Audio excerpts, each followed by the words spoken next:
Austin Kleon, Keep Going, 10 Ways to Stay Creative in Good Times and Bad.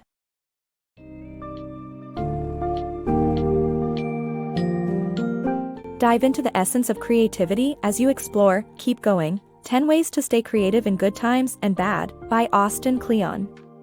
This book summary offers keen insights and practical tips to help you navigate the inevitable ups and downs of the creative process. Learn the importance of establishing a daily routine, creating a Bliss station for focus, and embracing playfulness to rekindle your passion.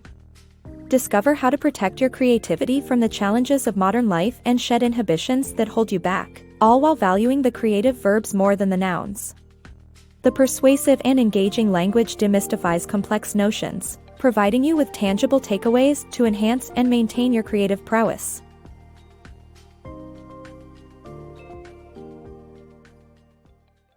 Embracing the ebb and flow. The passage highlights the importance of showing up for creative work and how a daily routine can help creative individuals channel their creativity regardless of its strength. It emphasizes that a routine should be tailored to fit one's specific needs and personality. The passage acknowledges the ups and downs of creative work, stressing that one cannot control the flow of creativity. Nonetheless, individuals can influence it by showing up for work with a tailored daily routine that secures them a regular period of time for creative work. Find your Bliss station. In this snippet from the book, we learn how to find a silent and focused place for creative work by creating a Bliss station. It can be a place or a time of day, and the key is to treat it as sacred, disconnecting from modern life. 2 tips are provided to guard against distractions: embracing airplane mode and disconnecting from the news. Are you struggling to find time and space to focus on creative work? In today's rapidly changing world, it's increasingly difficult to escape the noise and chaos. But there is a solution: the Bliss station.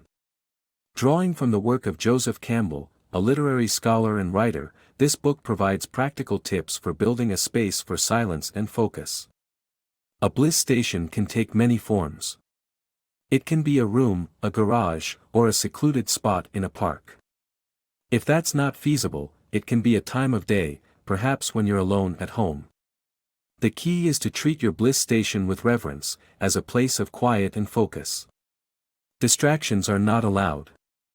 To achieve that focus, disconnect from the intrusions of modern life. Instead, embrace the art of airplane mode. This means putting your phone in airplane mode and using earplugs to block out noise.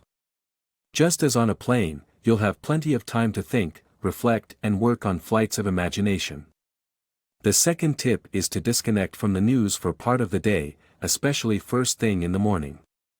There are countless uplifting ways to start your day, such as going for a walk, listening to music, or playing with kids. You can always catch up on the news later in the day or on a designated day of the week. This way, you won't be bombarded with negative news all the time. In conclusion, the Bliss station is more than just a physical place. It's a space of focus and concentration, where creative work can flourish and distractions can be kept at bay. By embracing airplane mode and limiting your exposure to news, you can protect your creative time and energy, bringing your most imaginative and productive ideas to fruition. Tips for creativity. To boost creativity, make lists of ideas, tidy up your workspace, and take naps. Making lists can be very effective in finding inspiration, whether it's a classic to-do list or a list of ideas to come back to. Tidying up your workspace is helpful up to a point. It can inspire unusual connections between materials. But, when you start losing track of your tools, it's time to tidy. Tidying up slowly and reflectively can spark your creativity and even help you rediscover an unfinished piece of work. Take power naps to tidy up your brain as well as your workspace. While you're sleeping, your brain cells get washed out, which brings new ideas when you wake up. Join the company of famous nappers like Philip Roth, Salvador Dali, and the Coen brothers in getting some creative inspiration. Pursuing passion professionally. Many individuals believe that turning their passion into their primary source of income is the ideal career aspiration. However, this pursuit can result in placing a significant amount of pressure on oneself, potentially diminishing the joy it once brought.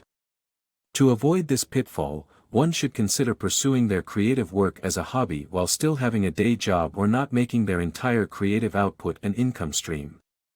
Additionally, external rewards like followers, likes, shares, and comments on social media can also undermine one's passion. To reconnect to creativity on a pure level, the author suggests gifting creative work to others, disconnecting from online metrics, and creating without any monetary expectations. Focusing on the nouns versus the verbs of creative work.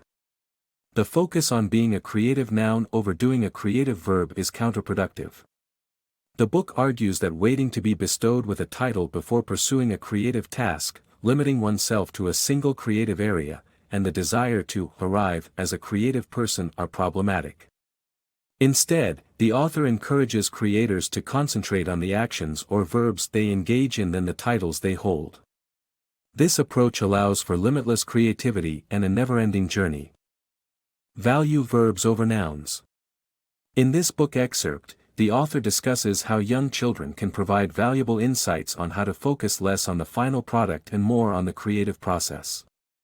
Young children see art as play and enjoy it for its own sake, allowing them to explore ideas without external considerations.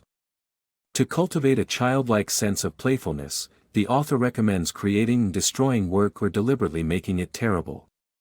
Additionally, physically playing with building blocks or spending time with children can help reignite creativity by detaching oneself from the pressures of results and external validation. Finding magic in mundane life. Many people believe that their extraordinary circumstances are essential to producing excellent creative work. However, this is not true, as great artists have proven that even in the most unremarkable situations, exceptional work is possible. Harvey Pekar, the comic book writer, is an example. His dull file clerk job inspired his comics. Anyone can exploit their everyday reality for artistic material by paying close attention to the world around them and discovering hidden magic in mundane aspects. Peter Clothier, an art critic, suggests an exercise to achieve this goal: spend 1 hour intently watching your subject before embarking on the drawing itself. This exercise aims to help improve your observation skills and appreciate the little details in life. The purpose of creative work. Creating art should not mean sacrificing happiness and well-being. The myth of the tortured artist is wrong-headed, as our creative work should increase our happiness and serve our lives. If creating has become a source of misery, it's time to reevaluate and consider other worthwhile endeavors. The world needs more good humans than tortured artists.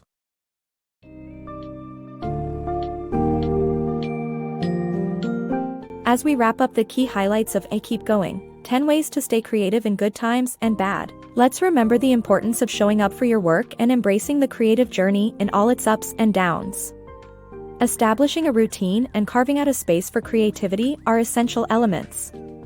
Disconnecting from distractions, adopting a playful and childlike approach, and not getting too attached to the idea of arriving can significantly boost your creative drive. Furthermore, treating your creative work as an act of service rather than a torturous process can make a profound difference in your life and the lives of those around you. So, keep moving toward the light and let your creativity thrive.